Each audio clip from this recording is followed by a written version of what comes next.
I think a lot of companies are about to realize that what they thought was operational maturity was mostly controlled fragmentation. And AI didn't create the problem, it exposed it. That's the part I keep coming back to. At first, I assumed the hard part would be orchestration, better workflows, better automation, cleaner execution. But the bottleneck kept moving upstream. Right now, everybody is trying to stabilize acceleration, more governance, more visibility, more operational control. That's fine. On paper, most of that looks responsible. The problem is, control only stabilizes a system if the thing underneath it is actually coherent. Otherwise, you're not removing fragmentation, you're containing it. Sometimes you're just hiding it behind better operational hygiene.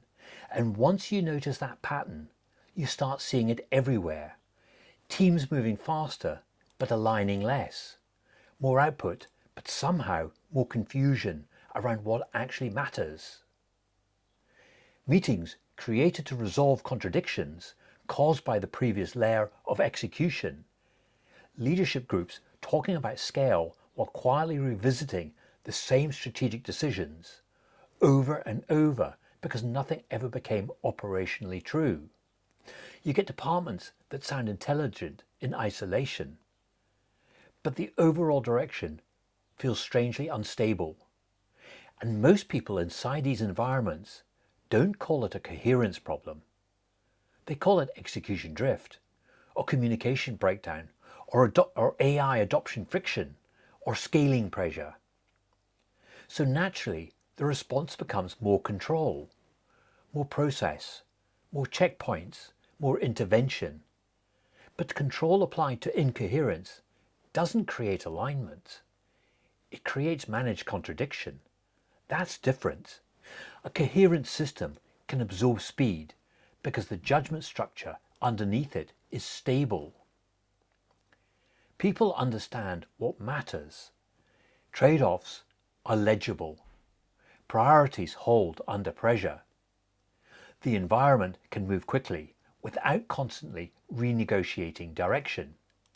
But incoherent systems behave very differently. Once acceleration enters, you start seeing teams optimize locally because nobody is fully confident what globally matters anymore. So every department compensates differently. Marketing interprets one thing, operations another. Leadership something else again. Everyone sounds rational in isolation, but the overall signal starts drifting. That's usually the moment people reach for another control layer, another dashboard, another approval sequence, another governance mechanism. And again, none of those things are inherently wrong. The issue is where they're being applied, because if coherence never existed upstream, operational control starts behaving less like alignment and more like compression over instability. You can feel this happening in certain companies now. Externally, they look increasingly sophisticated. Internally, nobody can fully explain why decisions are being made anymore. That's not a tooling issue. That's the strategic center weakening while execution continues moving. And AI is accelerating the visibility of this problem very quickly because AI has a property most people still underestimate. It scales whatever judgment precedes it, not whatever intention precedes it. That difference starts showing up very quickly once scale enters the picture. A lot of leadership teams still assume good intentions are enough. Smart people, clear ambition, strong values, reasonable strategic conversation. But if judgment never became operationally installed, the environment doesn't scale intention. It scales inconsistency. That's why some companies become more chaotic the more operationally advanced they become. The tooling is doing exactly what it was asked to do. The system is just exposing contradictions that humans used to buffer manually, and humans are very good at buffering, better than people realize. Operators compensate instinctively. Senior people translate ambiguity between departments. Managers slow bad sequencing down before it becomes visible. Teams quietly override contradictions in real time just to keep things moving. For years, that buffering concealed a huge amount of incoherence. I spent years around rule-based systems and automated execution environments. One thing you learn very quickly in those environments is that speed exposes ambiguity brutally fast. Human operators can patch inconsistency for surprisingly long periods of time. They instinctively translate intent, override bad sequencing, delay execution when something feels off, even if they can't fully articulate why. Automated systems don't do that.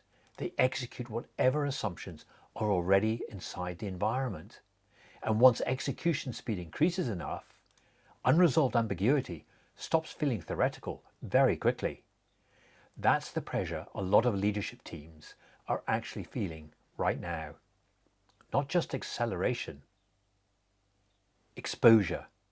Because once execution becomes abundant, judgment becomes the real constraint. Not productivity, not workflow volume, judgment. And I don't think most people have really taken that in yet. They still think governance means tighter permissions, more oversight, more operational checkpoints. Again, none of that is automatically wrong, but governance applied after incoherence enters the system behaves very differently. It starts acting less like alignment and more like compression over instability. The environment still functions for a while, which is what makes the pattern dangerous. Clients still get served, content still ships, revenue still moves. So leadership assumes the structure is fundamentally stable. Meanwhile, the internal cost keeps rising. Suddenly, everything takes more coordination. Strategic fatigue starts creeping in. More recovery work after preventable drift. More intervention required just to maintain directional consistency. Eventually, you end up in a maintenance mode without fully realizing how you got there. Constant clarification, constant correction, constant recovery. And at that point, most teams still misdiagnose the issue. They think they need tighter management, better process, stronger oversight. Sometimes that's true, but sometimes the deeper problem is that coherence never existed underneath the control structure in the first place. That's harder to confront because coherence cannot be installed the same way process can. You can mandate procedures. You can't mandate genuine alignment around judgment, priorities, trade-offs, authority, direction. That work is slower, messier, more uncomfortable, which is why many environments postpone it for as long as possible, while operationally movement still creates the illusion of stability until acceleration removes the illusion. And I think that's where a lot of companies are heading right now, toward a very uncomfortable recognition. The system was never actually stable. It was buffered. And once buffering disappears, fragmentation stops looking like complexity and starts looking like consequence. That doesn't mean speed is bad. It doesn't mean AI is bad. It means speed multiplies direction. It doesn't choose it. Because eventually the system stops hiding what was never resolved upstream. And at that point, the company isn't dealing with a tooling problem anymore. It's dealing with itself. And I think a lot of leadership teams are going to discover that what they called control was mostly the management of unresolved contradiction.